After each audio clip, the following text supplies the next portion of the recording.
The Tollund Man, recovered from a Danish peat bog in 1950, is one of the best preserved bog bodies ever found. Natural mummification preserved soft tissues to an exceptional degree. Radiocarbon dating places his death in the early Iron Age, during the 5th or 4th century BC. Forensic examinations indicate death by hanging. Stomach and intestinal contents reveal a primarily vegetarian last meal. Bog bodies, human remains naturally preserved in peat bogs, offer unusually direct data about individuals from prehistoric Europe. Among them, the Tollund Man, found in a bog near Tollund, Jutland in Denmark, has attracted sustained scientific and public interest because of the exceptional preservation of soft tissues. On May 8, 1950, peat cutters uncovered a body in Bjeldskovdal bog. The find appeared remarkably fresh. The discoverers initially considered it a recent homicide. The local museum took possession and carried out an autopsy.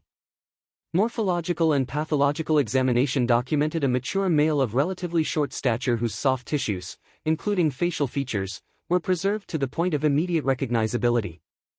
He was placed on display in Silkeborg in the early 1950s and has since been the subject of repeated re-examinations as methods improved. Radiocarbon dating places the Tollund Man in the early Iron Age. Calibrated dates cluster in the late 5th to 4th centuries BC, commonly cited ranges around 405 to 380 BC, making him roughly 2,400 years old.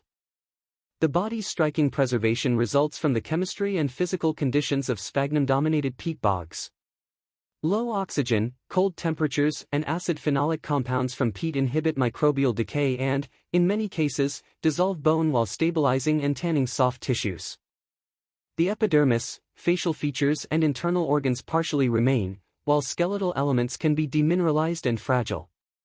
Such conditions create natural, leather-like preservation that permits macroscopic and microscopic study of skin, hair, stomach contents and other soft tissues. From the first autopsy and in later forensic re-examinations, the cause of death has been identified as hanging.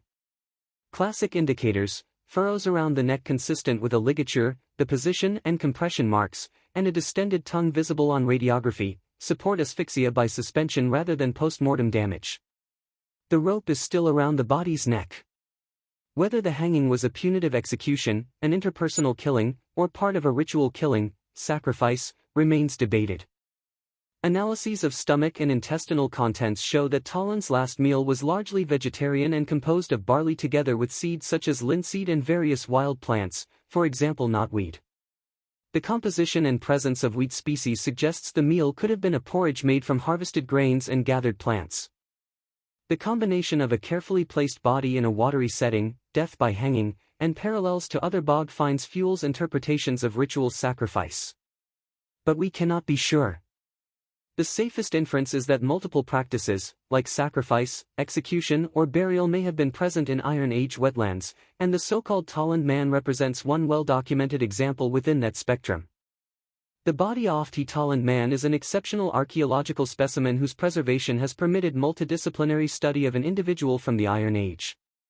While debates about ritual versus punitive causes of death continue, the bog body remains a crucial source of empirical data for reconstructing life, diet and ritual behavior in prehistoric Northern Europe. Thanks for watching. If you enjoyed this video, please subscribe so you won't miss new ones.